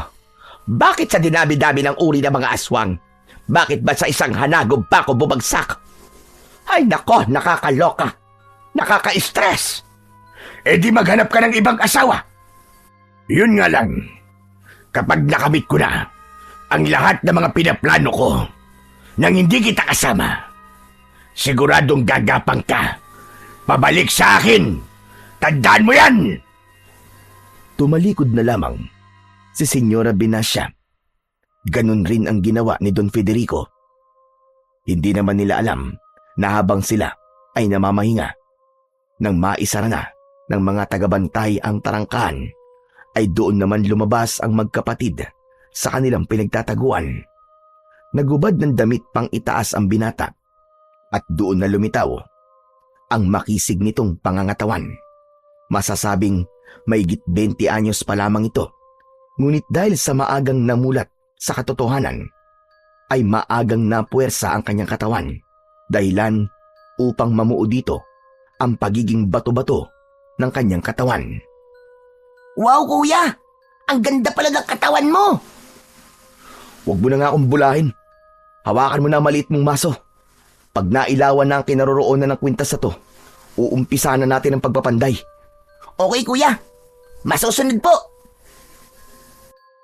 Habang nakaabang ang magkapatid sa liwanag na ibibigay ng buwan, habang hinihintay nila, ay nakatingin sila sa itaas kung saan dadaan ang sikat ng buwan, hanggang sa nag-umpisa na ang paggapang ng liwanag at sumakto yun kung saan binitiwan ng binata ang kwintas. Sabay nilang ginawa ang sinabi ng matanda, at bawat palo nila sa bagay ay kumikislap yun na parabang kulay ng buwan. Tumagal ang kanilang ginagawa hanggang sa paunti-unti nang nawawala ang liwanag ng buwan, at nakikita na rin nila ang resulta na gusto nilang makamit sa bagay na kanilang pinapanday. At nang tuluyan ng mawala ang liwanag ng buwan, ay gumamit ng isang bagay ang binata upang mahawakan ng maayos ang kwintas, na ngayon ay may itsurang matalim na bagay. Maliit lamang yon, ngunit hindi nagbigay ng palaisipan sa magkapatid. Sa halip, inilublob ng binata sa tubig ang sinasabing puso ng bulalakaw, at nang makita nila ang pinakaresulta ng kanilang ginawa, ay sabay na napatalon sa tuwa ang magkapatid. At dahil doon, agad na naghanap ang binata ng isang tali na magagamit niya upang gawin muling kwintas ang bagay na kanilang pinanday. Nang matapos yun, bumalik ang magkapatid kung saan sila nagtago. Dahil anumang sandali, siguradong darating na ang mga bantay. Kuya, umurong ka ng konti. Naiipit na ako eh. Ang ingay mo naman. Sa bibig mo lang eh. Malalaman na nandito na tayo eh. Pasensya naman. Naiipit lang talaga ako, kuya eh. Tumahimik ka na. Nandiyan na sila. Hala, kuya. Yung baga, hindi mo napatay. Ngunit lalabas pa lang sana ang binata para patayin ang baga na kanilang ginamit. Ngunit nalaman niyang nasa labas na pala ang mga tagabantay. Kaya naman, hindi na sila tumuloy. Hindi naman napansin ng mga ito ang ginamit nilang baga. Ngunit dahil alam ng magkapatid na ang mga bantay ay isa na ring mga yanggaw, dahan-dahan silang lumabas at hinila ang mga ito. Nang makarating sa loob, doon ay ginilitan nila ito ng leeg. Ngunit dahil agad nalusaw ang katawan, nalaman ng magkapatid na matagal na palang alagad ng mag-asawang aswang ang kanilang napatay. Tatakpan ko na lamang ng tela ang mga nalusaw na katawan ng mga to, kuya. Sige, pero ngayon, kailangan natin makahanap ng taong makakatulong sa atin para sa isa pang bagay na pinaplano ko. Lumabas ang magkapatid at hinanap si Narcisa. Doon naabutan nila palabas ng lupa ni Don Federico. Mabilis na hinabol yun ng magkapatid at sinabi nito na mamimili siya sa bayan ng mga pinabibili nila Don Federico at Senyora Benassia. Doon ipinasabay na rin ng binata ang 2 kilo ng asin at 5 dosenang bawang. Teka, para saan ba mga yan? Allergic si Senyora sa mga pinabibili nyo. Basta, makinig ka na lamang sa akin, Narcisa. Pagdating mo, dalhin mo kaagad sa akin, ha? Tulad ng sinabi ko, tatapusin ko na mamayang gabi ang kasamaan. Ate, makinig ka po kay kuya. Mga aswang si Senyora Benassia at Don Federico. Ano? Sigurado ba kayo sa mga sinasabi nyo? Opo, ate. Kaya sana po, makipagtulungan ka po sa amin.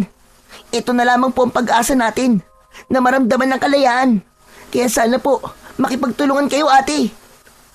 Pakiusap, Narcisa. Sige, kung totoo mga sinasabi niyo, tutulong ako. Makabawi man lang ako sa kabutihang ginawa mo sa akin. Maraming salamat, Narcisa. Aasahan ko ang tulong mo. Tumango ang dalaga. Pagkatapos nun ay tumalikod na siya. Kaya naman, bumalik na sa pandayan at inumpisa na doon ang kanilang trabaho. Ngunit may mga bagay silang hinanda. Isang balde ng tubig kung saan inilagay ni Don Federico ang tubig na ibinuhos niya sa binata. Ipapanalo natin to, Hugo, para sa mga tao at para sa kalayaan nating lahat. Oo, kuya. Hindi natin ipapahiya si Lolo Dino sa pagpili sa atin ng kwintas. Nang makabalik na si Narcisa, ay agad na inasikaso ni Roy ang balde. Ipinabuhos niya kay Hugo ang asin, habang ang bawang naman ay dinikdik niya. Doon niya din inilagay sa balde ng tubig. Kaya nang lumipas ang mga oras at tuluyan ng lumubog ang araw, agad na kumilos ang magkapatid. Sikreto nilang inuna ang mga bantay gamit ang mga nagawa nilang mga itak. Mabilis silang pumasok sa mansyon. At grabe na lang ang pagtataka nila dahil sa dilim ng paligid, wala silang kahit na anong ilaw na ginagamit doon. Ngayon lang ako nakapasok sa mansyon, kuya. Pero di ko naman inaakala na ganito kadilim dito. Huwag ka maingay. Hanapin na lang natin yung kwarto ng mag-asawang aswang. Inisa-isa nila ang mga kwarto sa mansyon hanggang sa malaman nila ang tunay na kwarto ng mag-asawang aswang. Agad kumilos ang magkapatid at dahan-dahang itinali ang mag-asawa sa kanilang papag. Maya-maya pa, nakaramdam na ang mga ito at nagising. Teka, anong ibig sabihin nito, Roy? Napakaigpit ng pagkakatali sa akin. Ano bang nangyayari? Roy, ano ba ito? Don Federico, oras na po para kayong mag-asawa naman ang makatikim ng parusa. Sobra na po ang kalupitan na ginagawa nyo. Sobra na po ang mga kahayupang ginagawa nyo sa mga tao. Animal ka! Isa ka lamang hamak na manggagawa ng aking pandayan. Isa lang kayong panday. Kami ang mga amo ninyo. Tapos gagawin nyo sa amin ito. Wala kayong utang na loob. Alisin nyo ang pagkakatali sa amin! Don Federico, nung halos patayin nyo ako at si Lolo Dino sa paghataw ng magaspang na lubid, pinakinggan nyo ba siya? Pinakinggan nyo ba ako? Nung sinasabi naming tama na ayaw na namin, nasasaktan na kami. Pinakinggan nyo ba kami? Hindi, di ba? Kaya walang dahilan para pakinggan ko kayo. Hayop ka. Kapag nakawala ko rito kasugot ka, sisiguraduhin kong yun na rin ang katapusan mo. Hindi po mangyayari yan, senyora. Makawala man kayo dyan, sisiguraduhin po namin na mapapatay namin kayo. Ikaw na aswang bangkilan. At gusto ko lamang po't sabihin sa inyo, hindi kayo maganda. Mukha kayong baklang impakta. Parehas kayo ng asawa mo. Mga aswang kayo. Mga kampon ng kadiliman. Kung ganun, alam niyo na pala ang tungkol sa pagkatao namin. Alam na namin, Don Federico. Kung ganun, alisin niyo ang pagkakatali namin. At nangangako kami na magbabago na kami. Maniwala kayo. Don Federico, hindi man po kami nakapag-aral, pero hindi po kami mangmang. Kung akala ninyo ay maniniwala kami sa isang malupit na katulad nyo, ay nagkakamali kayo. Nagmamakaawa kami sa inyo, pakiusap. Pag-usapan na lang natin ito. Bakit po, Don Federico? Nung nakikiusap po ako na tigilan niyo na po ang pananakit sa kuya ko, nakinig po ba kayo? Hindi, di ba? Kaya wala din dahilan para pakinggan namin kayo. Ito na ang katapusan nyo. Mga mangmang pa rin kayo. Dahil alam nyo lamang na mga aswang kami. Pero hindi nyo alam kung ano ang mga kaya namin gawin. Hindi pala kayo makuha sa pakiusap, ha? Kaya naman, maglaban tayo at malalaman ninyo kung gaano kami kalakas. Nagulat ang magkapatid nang mag-anyong pusa ang mag-asawa at dahil doon, nakawala sila sa pagkakatali. Doon ay madaling lumapit si Hugo sa kanyang kuya. Nagtinginan ang mga ito at nagtanguan. Hinila ni Roy ang kanyang kwintas at sabay nila yung hinawakang magkapatid.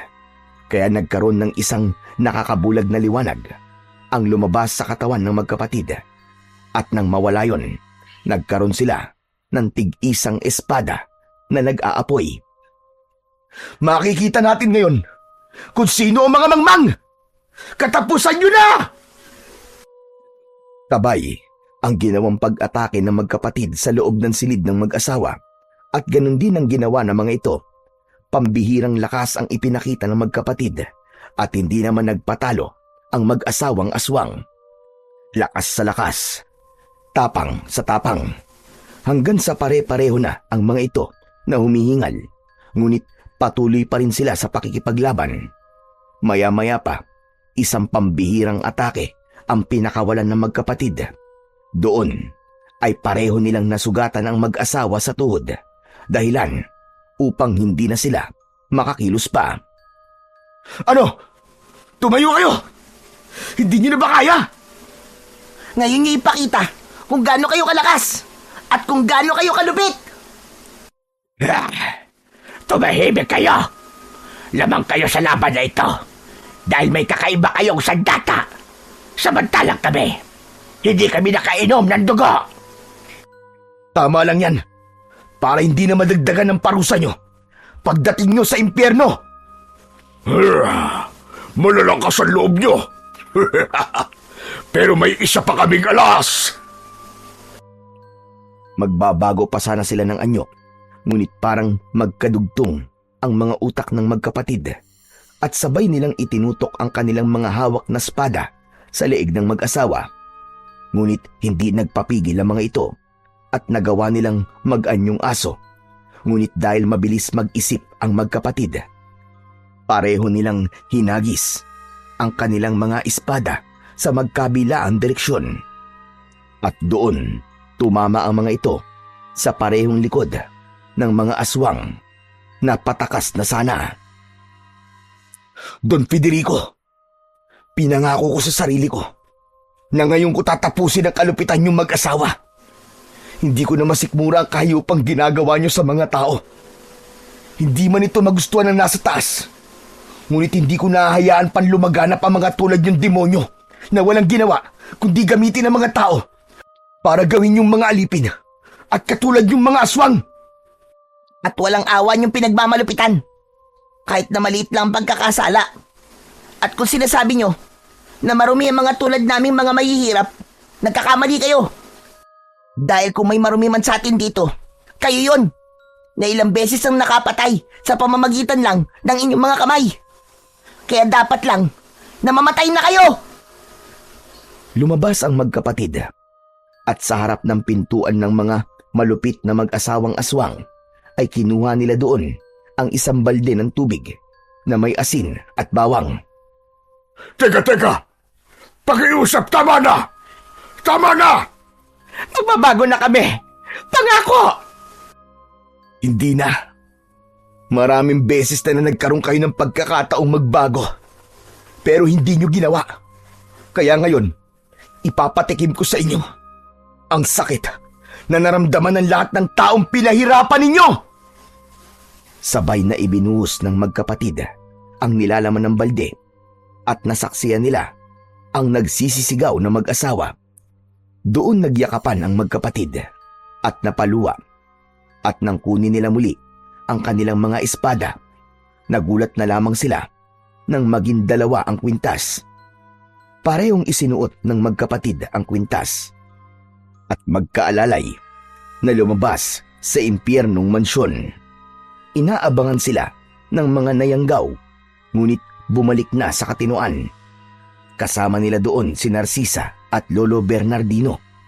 Nagpalakpakan ang lahat dahil batid nila ang tagumpay ng magkapatid. Malaya na tayo, mga kapanday!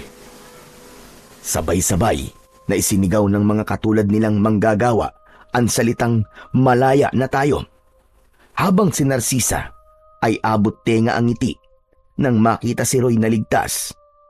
Nilapitan niya si Roy at lumayo naman ang batang si Hugo. Lumapit siya kay Lolo Bernardino at niyakap ito, habang ang binata at ang dalaga naman ay nagtitigan. Masaya ako, Roy. At ligtas ka. Maraming salamat, Narcisa. Dahil tinulungan mo rin kami. Kaya nakamit namin ang tagumpay na to. Nakamit na natin ang kalayaan na noon pa ay inaasam-asam na natin. Ninitian lamang siya ni Narcisa at nagulat na lamang siya nang bigla siya nitong binigyan ng isang matamis na halik. Ang matamis na halik na unang beses naramdaman ng binata, habang si Lolo Bernardino naman ay tinakpan ang mga mata ng nakababatang kapatid ni Roy. Naging malaya na sila. Nagtatrabaho pa rin sila sa pandayan, ngunit wala silang kinikilalang mga amo. Ang kikitain nila ay sa kanila lamang, o di kaya ay itinutulong nila sa mga naghihirap. Habang si Narcisa at Roy naman, makalipas lang ang ilang taon, ay nagpakasal na. At hindi rin naglaon, nagkaroon sila ng 2 anak, isang babae at isang lalaki. Habang si Hugo naman, nag-umpisa na sa kanyang pag-aaral. Hindi binawi ni Lolo Bernardino ang kwintas. Sa halip, ay sumama siya kina Roy upang magpatuloy sa kalayaan ng buhay. Matuto tayong magsalita at lumaban kapag alam nating tayo ay nasa tama. Huwag nating hayaan na pagmalupitan tayo ng iba kung alam naman nating sila ay wala sa tama. Masarap mabuhay ng malaya sa mundong ito, lalo na kung ang ginagawa natin ay naluloob sa kabutihan ng ating Panginoong may kapal.